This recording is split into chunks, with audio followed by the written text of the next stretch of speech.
Hello, dear students. Welcome to our channel, Sims Official.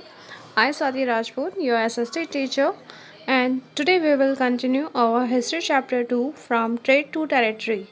In this chapter, we continue our topic company rule expands. So, let's start. Hello dear all, welcome to our channel Smart Indian Model School. Smart Indian Model School present Smart Indian EduFun classes. EduFun online classes includes course studies of playgroup to class 12, emotional and communication skills, happiness classes and DIY activities. Company rule expends. तो student basically इस video में हम देखेंगे जो company का जो rule था, मतलब कंपनी जो अपना जो शासन है वो फैला रही थी, अपना रूलिंग एरिया एक्सपेंड कर रही थी, तो उसी के बारे में हम इस टॉपिक में पढ़ने वाले हैं। So let's start. Look at the first paragraph.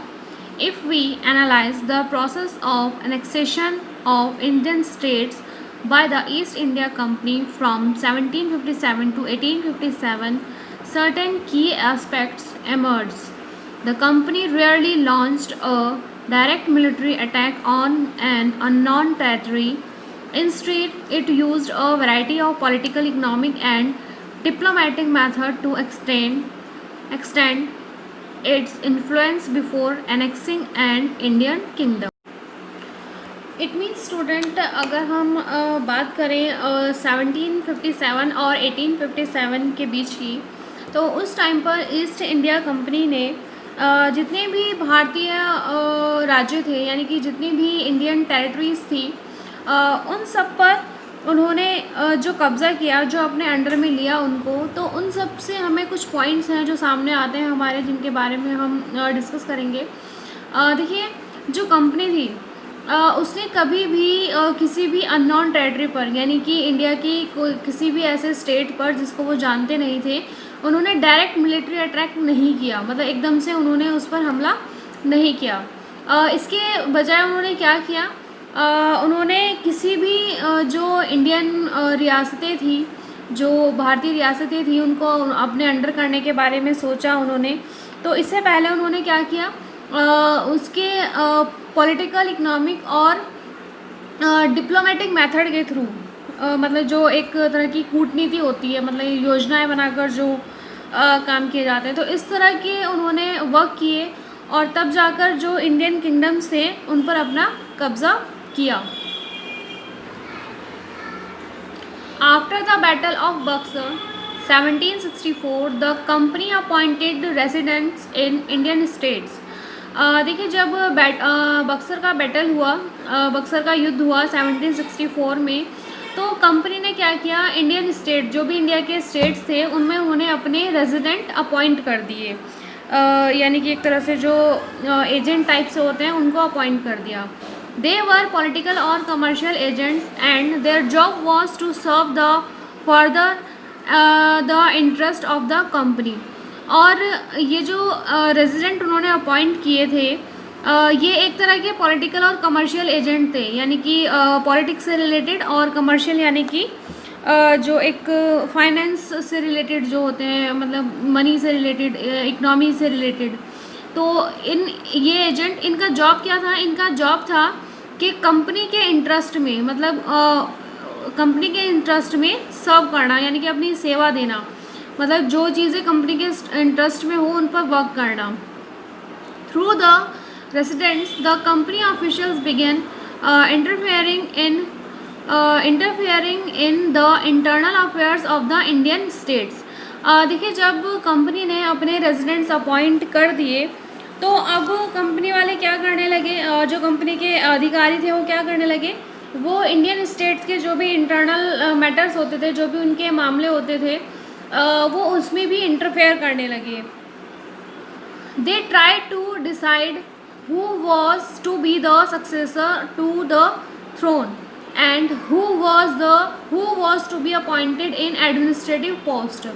मतलब वो कोशिश करने लगे, कंपनी के जो अधिकारी थे वो कोशिश करने लगे कि अगला राजा कौन होगा, किसको गद्दी से उतारा जाएगा, थ्रोन किया जाएगा, किसको गद्दी पर बिठाया जाएगा।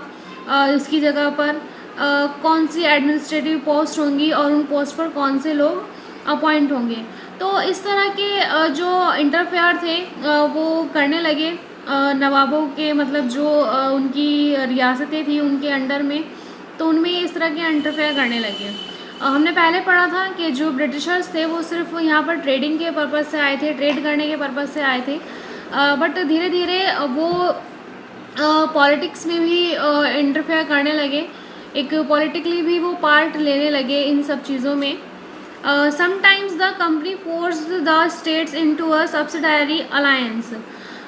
कई बार कंपनी क्या करती थी, स्टेट्स को फोर्स करती थी सब्सिडायरी अलायंस, यानी कि एक तरह से हम इसको हिंदी में कहेंगे एक सहायक संधि बोलते हैं इस वर्ड को, लाइक एक एग्रीमेंट जिस पर दोनों ही जो पार्ट हैं, यानी कि जो नवाब थे और जो कंपनी के जो अधिकारी थे, वो दोनों ही किसी पॉइंट पर एग्री करते हो, तो उस टाइप के एग्रीमेंट। तो उन्होंने इस चीज़ के लिए नवाब को फोर्स करना स्टार्ट कर दिया।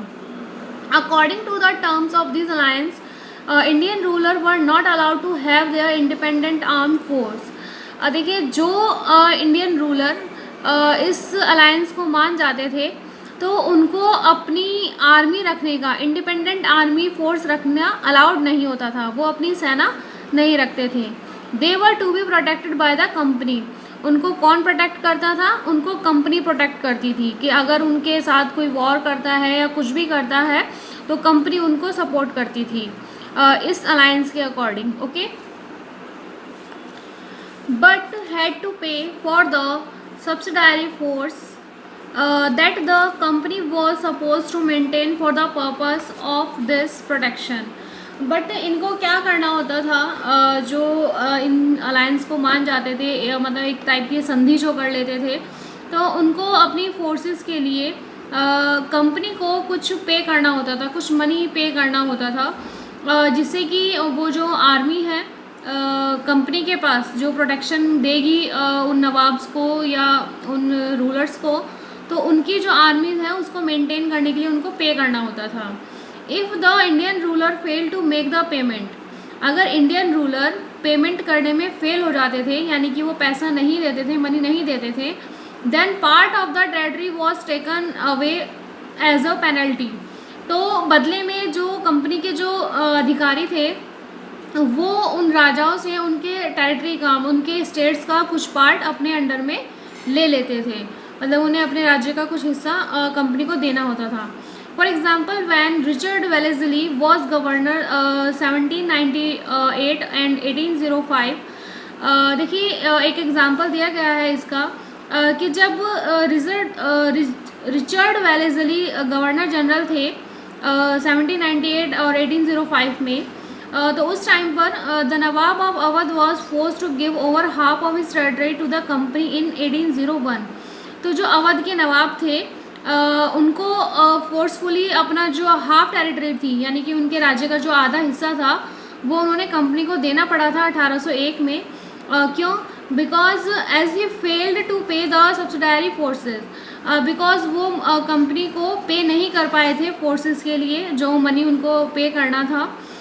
Hyderabad was also force to के टेरिटरी ऑन सिमिलर ग्राउंड, और इसी तरह से जो हैदराबाद था तो उसके भी कुछ जो पार्ट्स थे वो भी, उन पर भी कंपनी का अधिकार हो गया था, कंपनी ने उन्हें भी अपने अंडर कर लिया था। सो स्टूडेंट, हमने देखा है कि कैसे जो कंपनी का जो रूल है, जो कंपनी का जो शासन है वो फैलता जा रहा था, एक्सपेंड होता जा रहा था, और वो जितने भी नवाब या रूलर्स थे उनके वर्क्स में इंटरफेयर करने लगे थे।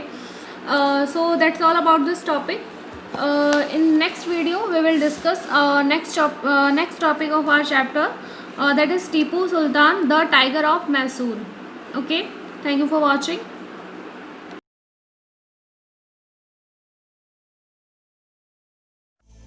यदि आपको हमारा वीडियो अच्छा लगा हो तो आगे की वीडियो की नोटिफिकेशन प्राप्त करने के लिए कृपया बेल बटन दबाएं और चैनल सब्सक्राइब करना ना भूलें।